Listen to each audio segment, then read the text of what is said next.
short months of existence.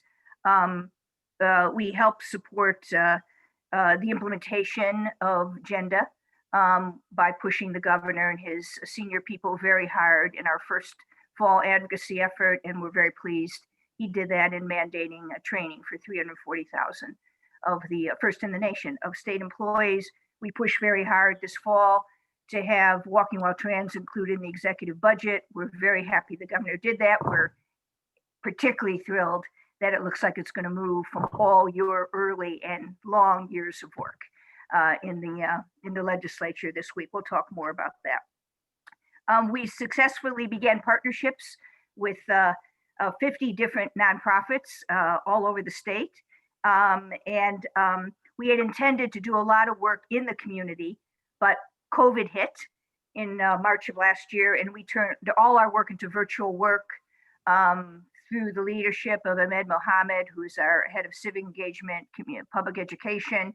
We've done 20 town halls twice a month, starting with COVID, and then Black Lives Matter and immigration, upstate issues, and particular focuses on mental health and the trans community and civic engagement through the election process. And now we're beginning focus, of course, publicly as we do privately, on the state budget and the state legislature, which is where many of us have spent many, many years of focusing. We also did a major survey in combination with Columbia University and many of our partners, one of which was Equality New York, GMHC. Several of you helped us push that out. And we have major priorities. We sent to 62,000 people. The results of that has informed our advocacy. We'll talk about that in a little bit, but it was a major piece of work. And we're beginning issue-specific work in the community. We just began last month a focus in Brooklyn.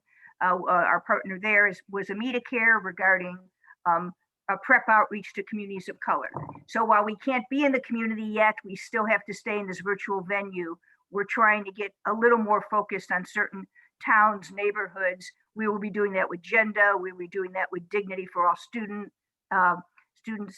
Dignity for All, anti-bullying thing that needs to be vastly expanded and improved. That's a quick summary of our work. Education advocacy, quick to pivot. That's our short summary. And my colleague and friend, Kathy, if you could share a little bit about Equality New York. Absolutely. Give me a second because, technology and me.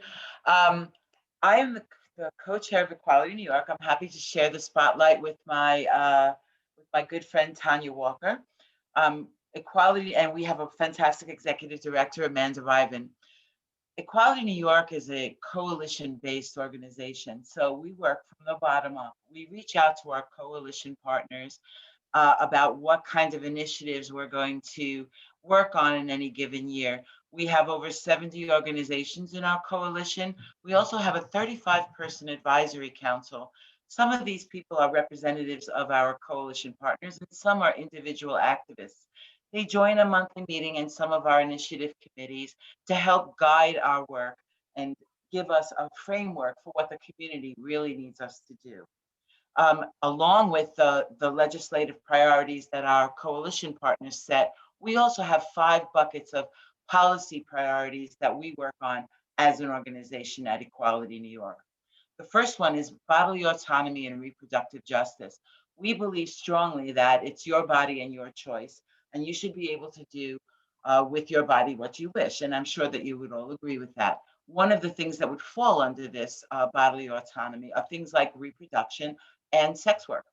We believe that you are able to do what it is you need to do with your own body. So that's an interesting bucket to work on. We have disability justice and mental health issues. Many times in our work, we don't consider people who don't get around as well as we do and need special assistance in these areas. So we're working on initiatives regarding that bucket. We're also working on racial justice, which I think most civic-minded organizations should be working on in this time. We have another bucket for transgender, gender non-conforming people and the things that they need to be protected under the law that haven't been done at a state level yet. We have to keep mindful and we have to pay attention.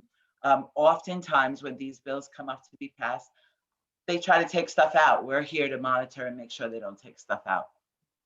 We have a large group of people working on youth, families, and aging protections. Some of these involve adoptions and surrogacy, and uh, things that regard families, foster care, and that sort of thing. We are currently laser focused on the repeal of walking while trans, as I think all of us would agree needs to be done post haste. We are very, very concerned about the 340B safety net, and many other initiatives, gender being implemented in schools, decriminalizing sex work, as I've mentioned. Um, it is an ambitious yet totally manageable and attainable set of goals. So once again, we're a bottom-up organization. We really rely on our coalition partners to tell us where our focus should be. Thanks a lot, Cynthia, for the opportunity. I pass it back to you. Thank you. Yes, thank you. Thank you, Kathy. So I'm going to talk just a little bit about the budget, a little complicated this year, and then we'll go right to a slide which speaks a little bit to the priorities for the new Pride agenda. To make a very complicated budget overly simplistic, essentially, Governor Cuomo came out with a suggestion regarding two different budgets, depending on the amount of money that would be coming in from the federal government. There's a considerable budget deficit in New York, 15, 16 billion, depending on whose math you look at, is considerable. And so he basically came out with a budget, first assuming that we would get 3 billion, which has already been committed, and 3 billion expected, with a shortfall of the remaining 9 million, and what that would involve. Should the Congress move to be more helpful regarding, obviously, a COVID plus bill that the Biden administration is doing, there could be more money coming into New York, in which case there would be much greater advance and or restoration of what was otherwise stalled or cut in the budget. So basically right now, our federal budget, our budget is called for next year, fiscal year 22, assuming that we get about 6 billion or so from the feds. There's basically a 5% across the board reduction in current programs. That reduces local payments to local government, et cetera. And it was going to be much higher, but there's been a lot of containment within the budget. If we were to get the entire 15, 16 billion, then there could be a lot more done in terms of school aid, education, healthcare, less cuts, et cetera. But we have to operate, at least initially, conservatively. So a lot of the pressure within our community and many communities is trying to hold what we have. So Ahmed, if you could put up a slide. Of course, we have 3 or 4 pages of priorities with the new Pride agenda, but we tried to really, really narrow it for purposes of presentation tonight. I mentioned a survey earlier, vast survey that we did with Columbia and our partners. Thank you all. And among the top line results from our survey were demands for more focus on public health, housing affordability, hate crimes, and racial disparities. And I may say that what happens with surveys is often people that are more educated, that are working, that have the time, that are more white, etc., will fill the surveys out. And yet the results from this survey were all very progressive. And so it wasn't a self-serving survey. It was about talking about fellow people in our LGBTQ communities. So just to run through these real quick, in support of Health and Human Service, LGBT Center, of course, we want to maintain the social service money, which has been in Health and Human Services, and look to expand it some. We are very deeply involved in financial and legal support related to COVID-19, including rent assistance and eviction. All this relates and correlates to priorities in our survey. We are working very closely with the New York State Black and Puerto Rican Caucus on issues that matter to them, that also matter to us. There's a lot of intersection between the queer community and Black and brown communities. We're going to talk about that further in our presentation. We want to strongly support the reversal of the pharmacy carve-out. We're certainly going to talk about that tonight in our discussion. We want to support the transgender incarceration bill, all related to health and COVID and disparities, etc. We, of course, since our little beginning a year and a half ago, have been pushing regarding walking while trans. We're very interested in comprehensive sex education. We care about implementation as well as law. DASA Dignity for All students, poorly implemented. It needs vast revision and work, and we want to work with students and youth in helping drive what should be better done regarding bullying, et cetera, in the schools and comprehensive sex education. And then regarding implementation, a lot of us are like, former lobbyists, advocates, whatever we are. We care a lot about implementation, and we will continue to make implementation of agenda a priority, and also expand help to communities of color. Thank you. That's our quick summary, and I'm going to give it back to Kathy to begin focus on letting our panelists introduce themselves, and maybe I should ask them to introduce themselves real quick, and then Kathy will go right to the questions. Is that okay, Kath? Sure, I got it. Trayvon, why don't you tell us a little bit about yourself, hon? Good evening, everyone, and thank you, Cynthia and Kathy, for having me. My name is Trayvon. I use he, him pronouns, and I'm the Director of Policy and Community Outreach at the LGBT Community Center in New York City. Are we doing more background or just name? Whatever you'd like to tell us about the work you're doing. You still have like 30 seconds more before I cut you off. No, I'm kidding. Not at all. I work on our statewide LGBTQ advocacy initiative called Rise Out. It's in partnership with lots of organizations across the state, including many of which are on the panel. So excited to be here and hope to dive. And we're excited to have you. Thank you so much, hon. Thank you so much. And Jason, why don't you tell us a little about you? Hey, everyone. I'm Jason Sanciato. I'm a Senior Managing Director at GMHC, and I'm really looking forward to learning from all of you and answering some questions. Thank you so much, Jason. Christina? Thank you. Thank you so much, Kathy. This is Christina Herrera. I'm the CEO and founder of Trans Latinx Network. A lot of our work is working with the transgender community, immigrant community, and providing HIV prevention work. Thank you so much, Christina. And Terry, please let us know a little about you. Hello, I'm Terry Wilhelm. My pronouns are she, her, hers.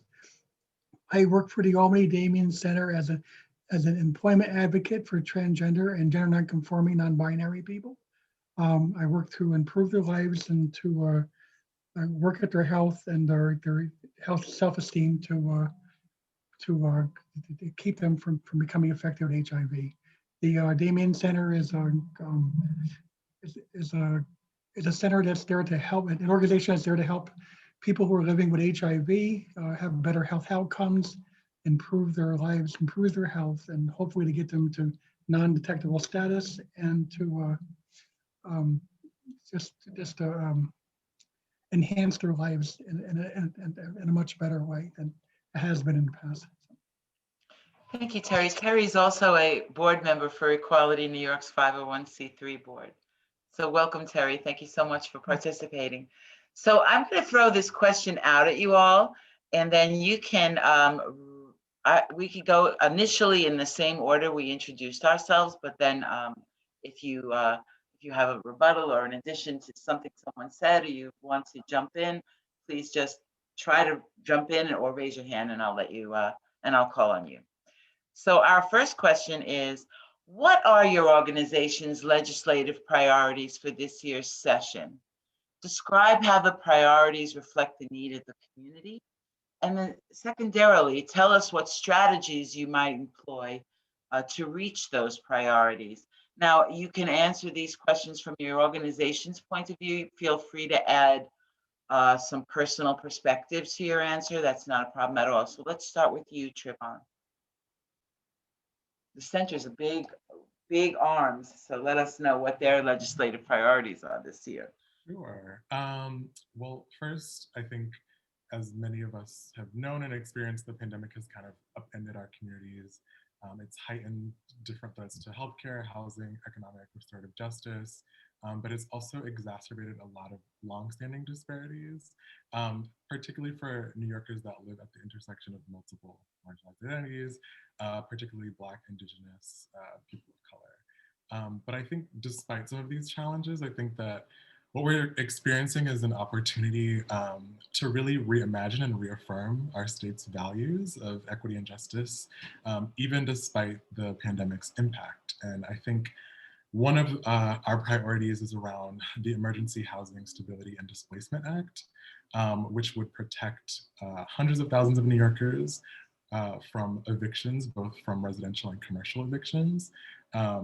As you know, without legislation, New York State faces hundreds of thousands of eviction filings.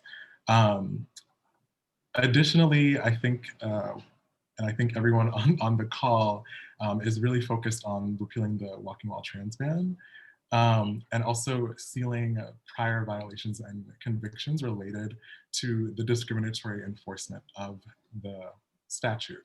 I think that it goes without saying that the statute has really just encouraged racist and gender-based profiling. Obnoxious. It's obnoxious. Enforcement. It's demeaning. It's criminalized people for just being who they are. And our stance is really repealing it is in line with a lot of the progressive values that New York State has espoused, particularly in terms of what we witnessed over the last year in addressing some of the unjust policing practices. And the most important thing about that is to expunge the past records, get rid of that. For sure, for sure. To me, it's a no-go without that. No, I totally agree. And I think a lot of advocates are sort of working to center that conversation, right? So repealing it, but also making sure you do right by folks that have been targeted with past convictions, for sure. Well, you know me, I'll go sit on his lawn if he doesn't do it right. You can bet your neck to that. And anyone else have something to add to that? Christina? Sure. Yes. So yes, I feel that it's super important for that bill to be passed. Historically, our trans community has really taken the brunt of a lot of those policies that have been there to, to criminalize individuals, for, being themselves or, living in their neighborhoods. So when it comes to, the crucial process of expunging a lot of those criminal cases is because, historically, having a criminal record has prevented individuals, especially trans individuals, from accessing employment, accessing like educational opportunities, and also has also translated to higher rates of HIV infection.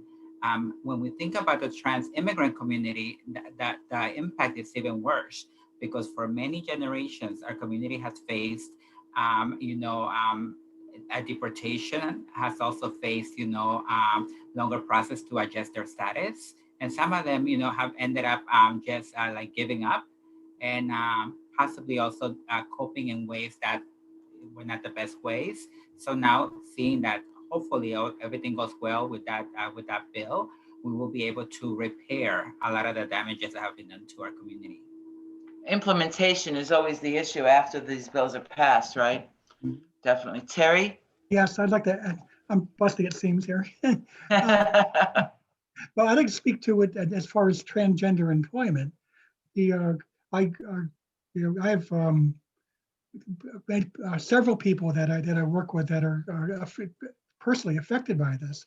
They want to go. They've been suffering with that stigma and that charge and that criminal record on staining their personal records, and they're unable to get certifications and licenses and to work in school districts I mean, you simply cannot get any professional license at all if you want to have if you have a charge, a sex crime charge on your records. If you if we can, I'm not so sure if sealing this is really gonna do the trick. I think that all the talk of sealing it helps to keep it from regular employers, but as far as licensing and and law enforcement agencies, they can still see what's in the records, records that are sealed. So I don't think it's really going to help people who are that are stigmatized by these criminal charges. I think if we really thought and wanted to consider this fully and try to make the people who have been charged with this or been convicted under the statute, that if we can vacate those orders, or we can vacate, or we can expunge their records, or something more along those lines, because just to leave it as as a record that's sealed, it's still open for licensure or certification, and especially in healthcare industry, where there's a lot of people that I represent that are looking for just simple CMA work, or unskilled nurse, or LPN, or lower unskilled nursing situations, and they cannot be certified to work in those places, in home health care or in hospitals or school districts. So we have to push to have those records expunged completely. We don't want them sealed. We want them expunged. That's a very important fact. So if you're listening to this conversation right now, and you're going to call your state level senators or assembly people, remember that we want it expunged, not sealed. We want it expunged. Anything else? What else is it that we should be focusing on? Things that, something like that doesn't cost any money, right? We're not asking for a budget. We're not asking for a budget level item here. We're asking for common sense and dignity for our people. So I think that should be an easy lift for this year, and something that they should give in and give us. So Jason, let's turn to you. What do you think? What are GMHC's legislative priorities this year? Thank you, Kathy. It's remarkable that 2021 is the 40th anniversary of that meeting in Larry Kramer's living room that created GMHC. And in that time, obviously, HIV has gone from being a death sentence to something that's completely manageable and preventable. We have incredible new technologies like pre-exposure prophylaxis, or PrEP. Medications that enable U equals U, undetectable equals untransmissible. And we've made a tremendous amount of progress in New York State. From 2009 to 2018, new HIV infections dropped by 43%.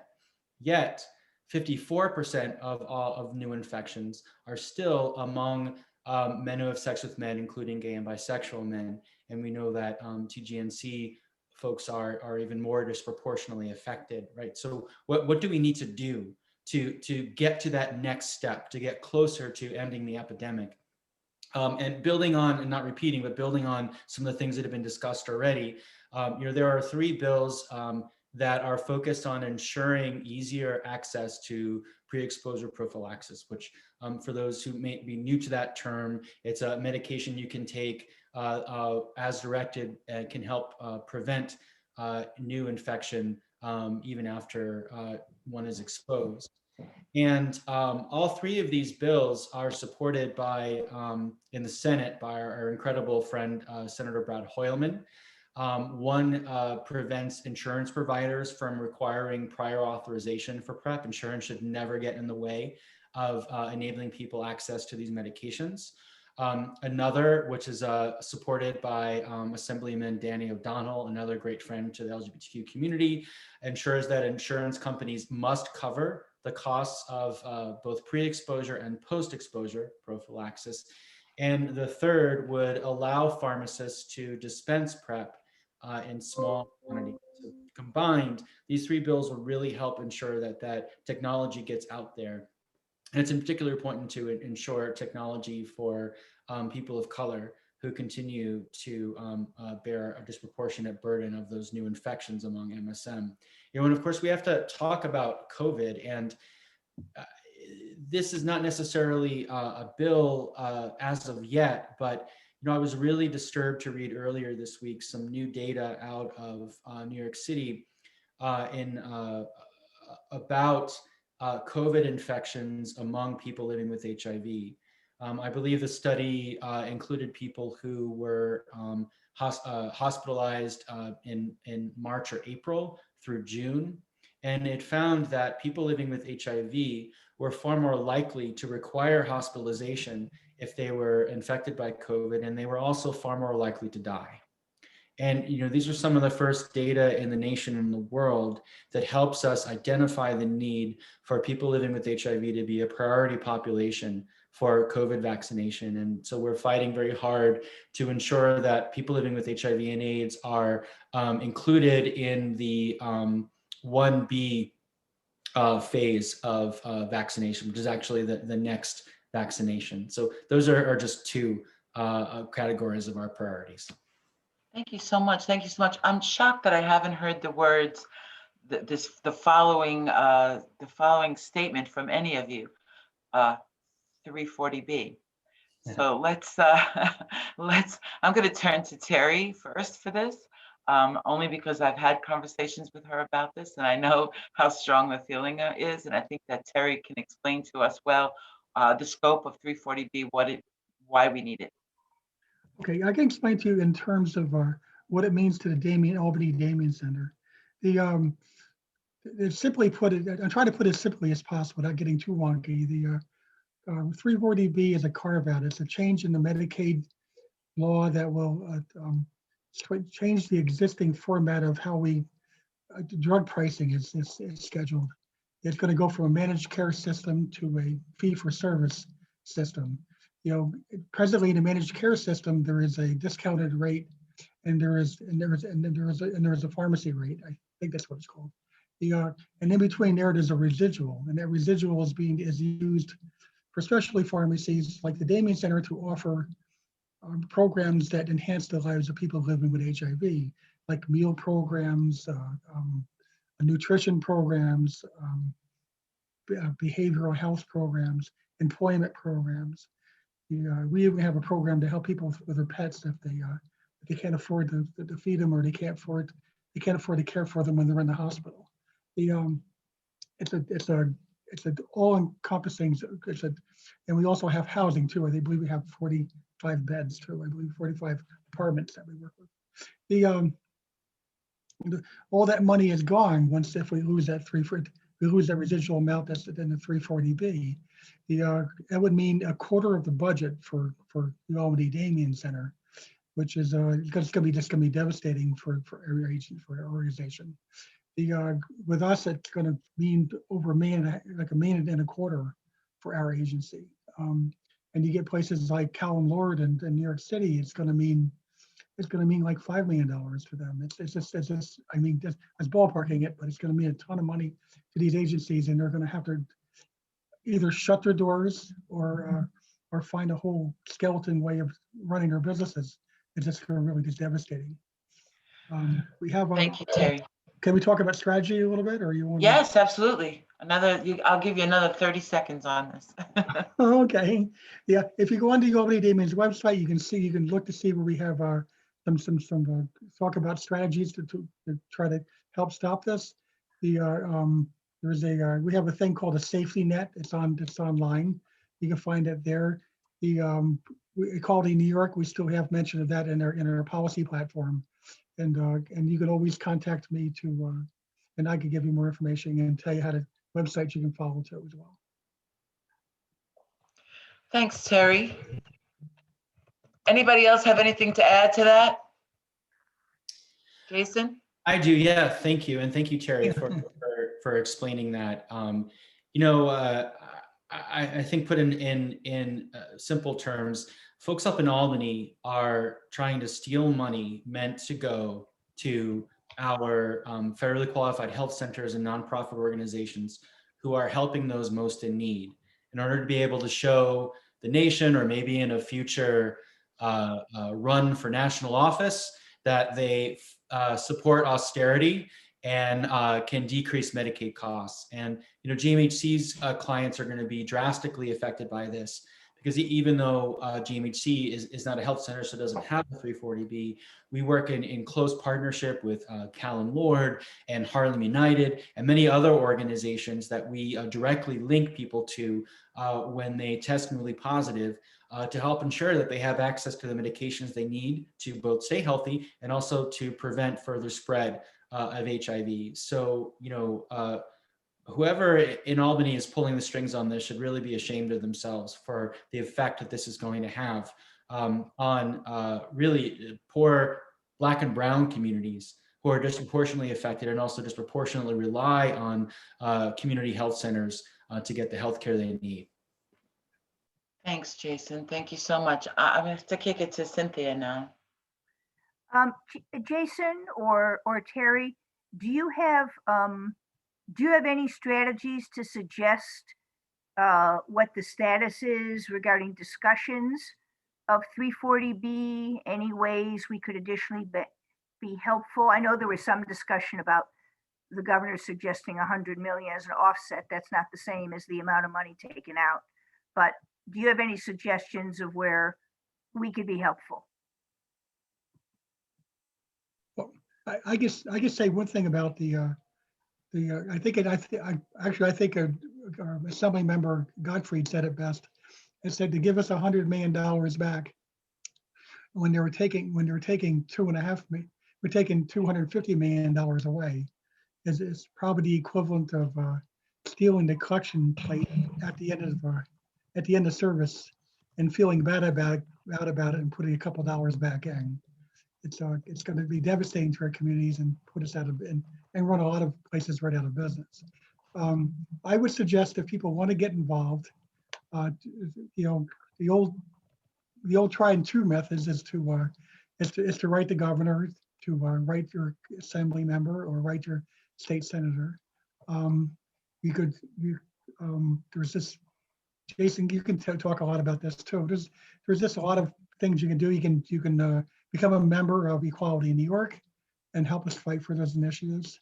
You can also write in support of the Albany Damien Center and Cal Ward or Housing Works or any of these agencies that are going to lose a lot of money, and ask them how they want to move forward and what you could possibly do and how you could possibly help. In terms of transgender women with HIV, living with HIV, too, I want to make note that I was on a call with Merck Corporation today, and they said they have statistics now that there's 3 times as many transgender women are becoming positive for HIV as opposed to the general population. Christina, doesn't Trans-Latinx do HIV programming as well? Yes, we do a lot of HIV prevention, and we do HIV supportive services. So we are able to refer to many other community partners that were mentioned today, such as Colin Lord, Apicha, CHN. And yes, we do see that for some individuals, even accessing their HIV medications, depending on the pharmacy, sometimes they're bounced around. Because even like when it comes to that way the medication refills are being handled, it could be, it could be like very stressful, especially, when community members have to also worry about how they're gonna have food to eat, where they're gonna live. Yeah, so it's a very scary time. We've seen that within our community in New York City. We had many community members that passed away at the beginning of the pandemic, including our very own Lorena Borjas, who passed away. And so, yes, it's a very difficult time. We don't know how far this is going to go. And long term, historically, we have had one of the highest rates of HIV infection. And a lot of it was attributed because of the lack of resources and the lack of understanding and cultural competency with providers. And it would really be a shame if we see that those established providers that have really invested in working with our community have to end up like cutting services during this very crucial time. We have seen how our community has even struggled to access appointments, especially for our new immigrants. Sometimes we have to shop around because there isn't like that much in-person services now. A lot of it is virtual, but to access virtual, you need to be already like a client. So it's being it's a challenge. Yes, and then if you were to add like the language barrier, for an individual who may not be, fluent in English, so it's very stressful, and we're seeing those HIV infection rates continue to increase. due to a lack of opportunities, and now we're seeing that, for community members that are, engaging in alternative economies, it's hard for them to even negotiate, like safer sex, because business is not as good as it was before, so that HIV and lack of health care continue to really impact our community. And yeah, we hope that the budget really gets, like the attention that it really needs, so that we don't end up losing so much of what we have accomplished so far.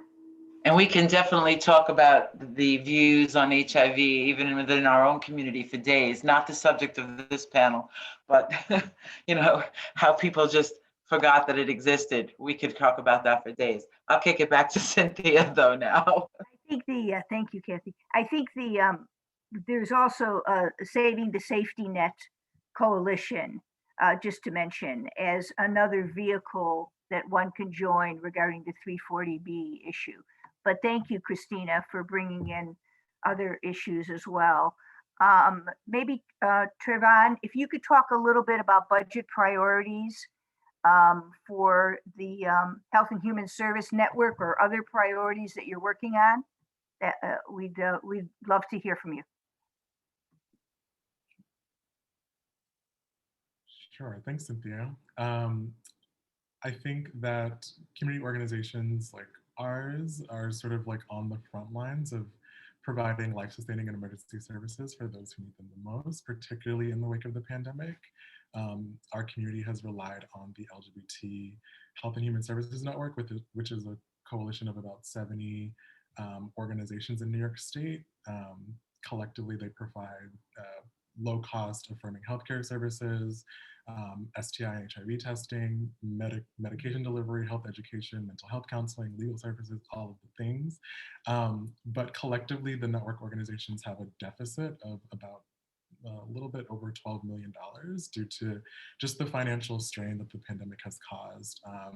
And like Terry and Jason have mentioned, the looming changes to the Medicaid carve-out plan will also greatly impact that as well. So just given these budget constraints, a lot of advocacy is around making sure that the network has enough emergency funding to just ensure sustainable access to some of the life-saving and affirming services that network organizations offer. 12 million is a big number. Wow. Can you just say a little more about that deficit, just broadly for our audience?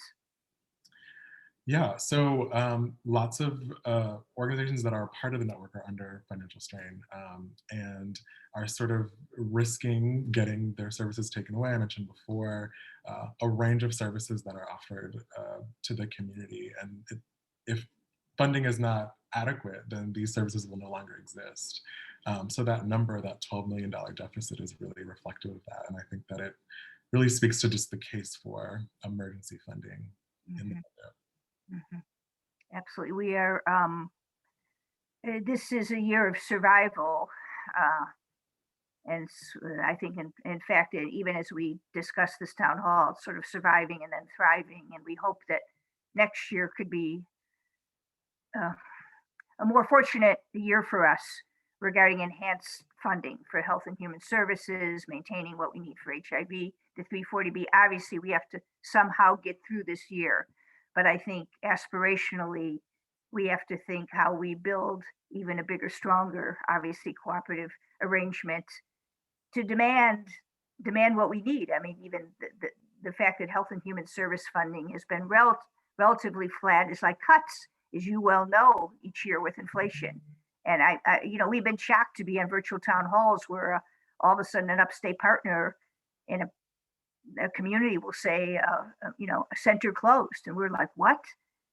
There's so much more need in addition to here, downstate, upstate as well, without a doubt. One of Equality New York's annual events that we're very well known for is Advocacy Day. Last year, we were able to pivot from an in-person event to an online event. We had over 300 participants. This year, it'll be in April. So maybe we can bring some of these initiatives to the forefront during those discussions. So please look for some information on Advocacy Day. Yeah, terrific. Thank you. No, thank you, Kathy. We participated the last couple of years and happy to do so and be a sponsor again and do what we can from. Already signed you up, Cynthia. Sign me I up. signed up sign me Christina. Yeah, I signed up Trevon. I signed up Jason. there you Terry's go. on the board, so she didn't have to be signed up. Right. And if you don't sign me up, Amanda will. So it's like, it's all the same. That's right. For Terry, being an upstate person, can you speak any more about, I mean, we've both been stunned by the similarity of police reform issues and racial tension or whatever when we focus on upstate town halls, and we hope to expand and do more work there and have been halted with our travels and whatever by COVID. But can you speak a little more to upstate budgetary pressures that you're seeing either in Albany or other areas upstate that you're familiar with? Well, I have 11 county reach through the Damien Center, so I've got quite a big reach. Big And travel is one problem, probably. Yeah, I'm talking to you from Lake George, New York, so I'm Okay. quite a ways up. Uh-huh. Anyway, as in New York City, all of our local agencies are really strapped for money as well. We've had to make do with things that we never thought we had to make do with before. There's even I work at a local college as an instructor, and it's SUNY Adirondack College, and it's the enrollment's so low we had to lay off nearly half of our staff, and it's getting really bad. The police departments or police protection is they are doing what they're they are trying to do, at least locally, what they're supposed to do, but they are they offer the services they normally offer, but they're doing it with robbing one to pay the other, and they're going into debt and in the hopes of trying to find more money. The city of Albany itself is the homeless rate, I believe, and is doubled since the COVID crisis. And in cold nights like tonight, like upstate New York, we are going to go to like 10 below zero tonight. And the code blue shelters are going to supposedly open, which will allow the shelters to double up occupancies. But what do you do in COVID? What do? We have all those restrictions of social distance and keeping people separate. So the shelters are not normally even holding the capacities that they were originally designed for. And now they can't, and now we're going to try to ask them to double up, and they can't. I'm not exactly sure how they're handling that, but I'm sure it can't be good, and I'm sure there's a lot of people are going to be sleeping out in that horrible cold tonight, and without much help, without much assistance, and without anybody to reach out to help them with their difficulties. It's always important as we get deep into 340B or different nuances of the $6 billion budget versus the $15 billion budget, sort of the inside game stuff that we're reminded from you and Christina, et cetera, regarding people on the ground and how this lack of support services, racial inequalities are affecting people's lives while we are still, sitting in our warm homes and having food on the table and trying to affect public policy. I think it's one of the best things that we appreciate in doing these virtual town halls and having these kinds of discussions. I want to make a comment about the federal government in the context of the budget, and then we're doing this in collaboration also with Equality New York. And I neglected to mention earlier, who knows, but one could hope that with the new administration, there may be more, obviously, a responsibility and effectiveness associated with LGBT civil rights, racial disparities, income inequity, and access to money for LGBT services, which we should be doing. We should be addressing more with the federal government. I'm going to have Ahmed post one quick thing on the screen, which is basically Equality New York and New Pride Agenda are asking people to do a sign-on letter associated with an ad that's being paid for, not by us, but by another funder, in Gay City News, really pushing Majority Leader Chuck Schumer to move on Equality Act, essentially LGBT non-discrimination legislation. Many of you have already signed up. We're asking you to take a look on the screen. We'll see if we could post something also on our website again tomorrow. We need people to sign up in the next few days. We probably have 30 or 40 organizations that have signed on. We have to have accountability with this new federal administration. We have to push, and this would be a federal piece of legislation regarding equality in terms of health, education, employment, and housing. So we're asking you to, if you haven't signed up, any of our panelists you probably have, or any others that are viewers, please just quickly take a couple minutes, fill out the form, and you'll be part of our beginning of a earned paid media and then earned media and advocacy campaign going forward regarding the Federal Equality Act. Unless any of you have further comments regarding the budget, if you have further comments, I'm happy to hear them. And then I'll flip back to Ahmed to do like a quick sort of spot survey on priorities before we come back to all of you for closing comments. Any further comments? Jason? Yeah, yes. Regarding the budget, we're not going to address the needs that are coming up here and so many more within the current system of austerity and regressive taxation. And that's one of the reasons why I've been really excited that GMHC is a part of the Invest in Our New York coalition. There's about 150 organizations so far who are fighting to pass a package of, I think, 6 or 7 bills that would raise new revenue, primarily from ensuring that the people who are benefiting most from this economy that stands and grows on the backs of those who have so much more need are paying their fair share. And, we're talking about revenue in the billions. Albany's talked about raising money from cannabis sales and from online sports betting. And, that's helpful, but it's in the millions. What we really need is money in the billions that would open up the opportunity to address these core underlying structural drivers like housing and access to healthcare. Organizations like everyone here and so many more who have committed to public service. The last thing that they should have to worry about is the high cost of rent in New York City or in other places. The last thing that they should have to worry about is whether or not they can pay the payroll tax bill.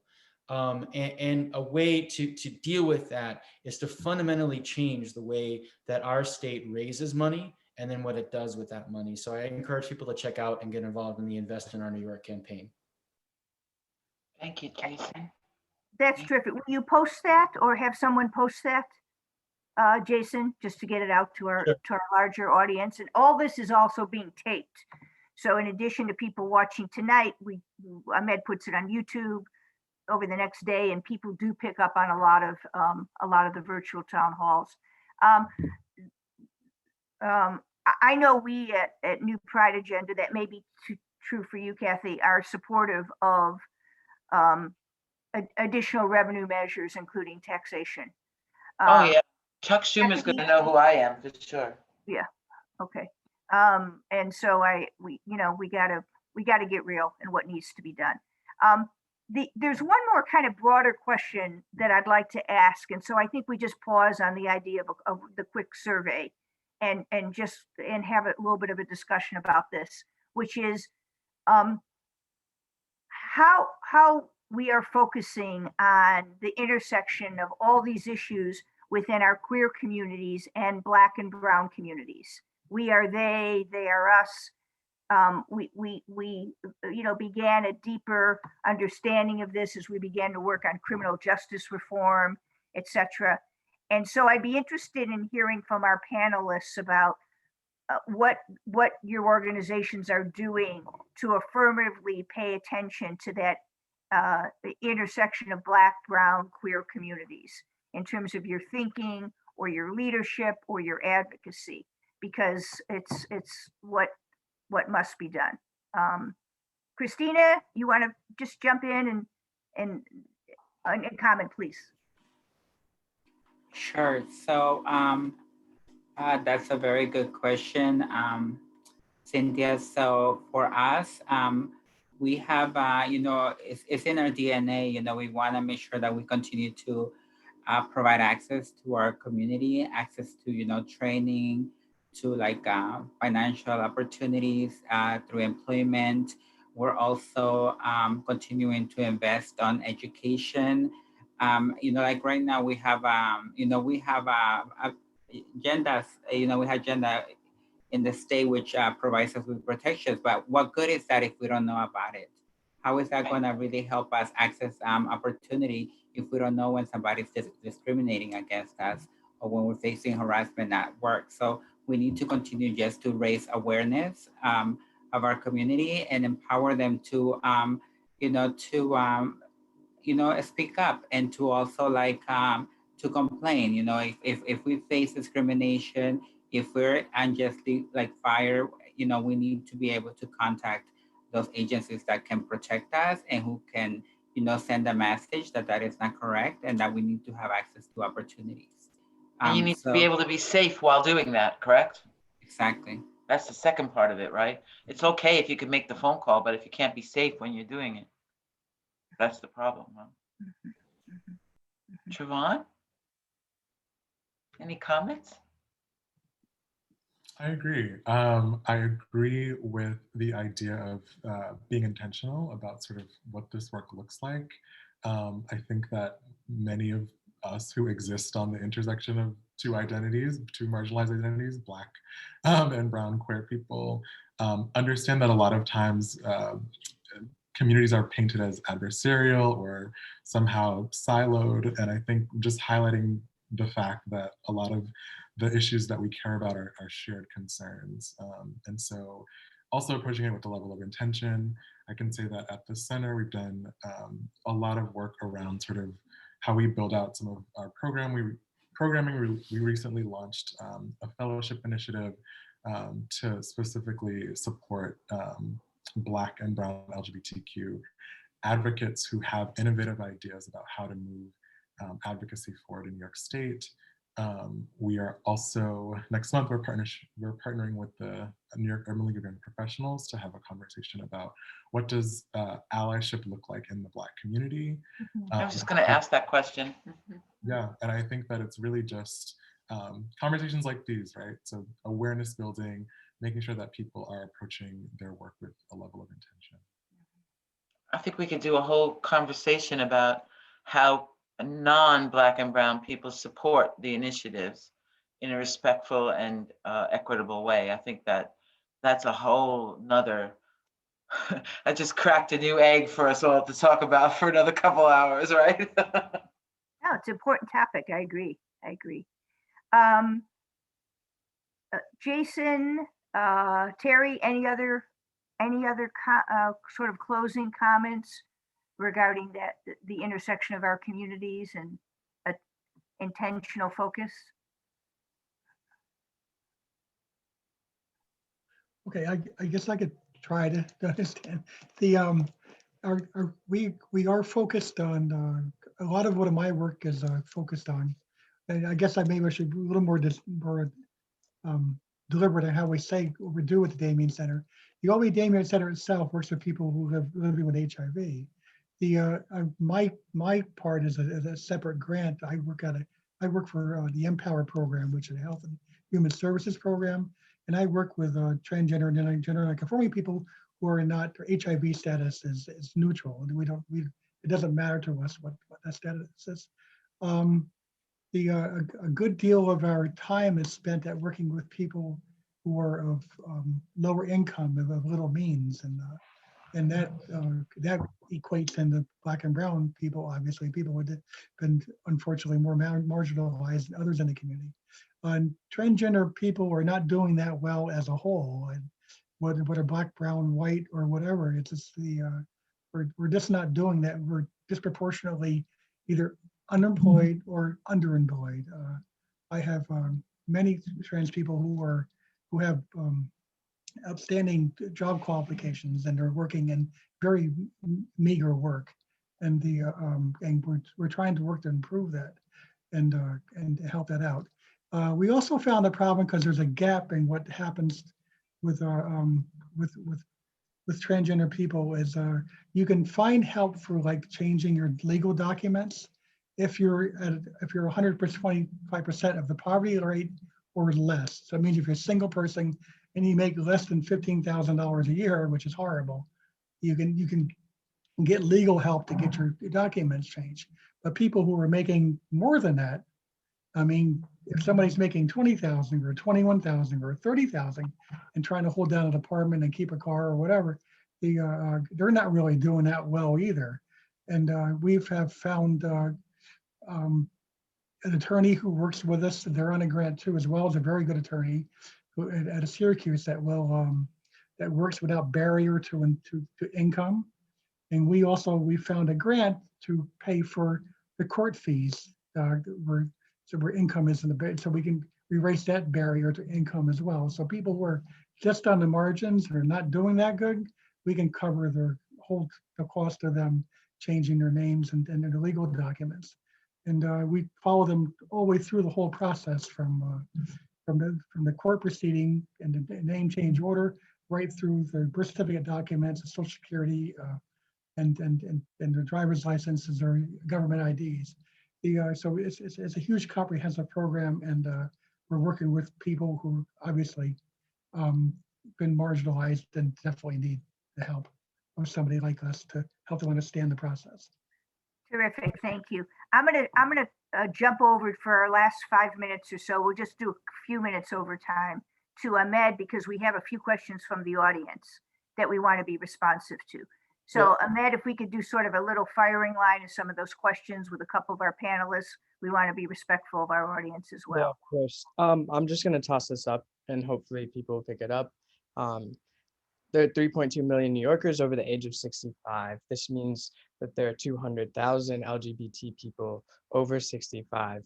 How can older LGBT New Yorkers rely on coalition work when many of their policy priorities are not adopted as priorities? So I guess, how do we center more elderly LGBT people in our advocacy and organizing as a general theme question? Anybody want to take it? I mean, I can try to speak to that from the HIV perspective. GMHC has committed to being the resource for people aging with HIV, including long-term survivors, many of whom are dealing with AIDS survivor syndrome. And so I want to encourage everyone to check out our website, the National Resource Center on HIV and Aging. You can see it at aginghiv.org. It offers ways to get involved, community events that are happening, access to research, and of course, welcome opportunities to learn what it is that we can do even more to be a resource for those aging with HIV.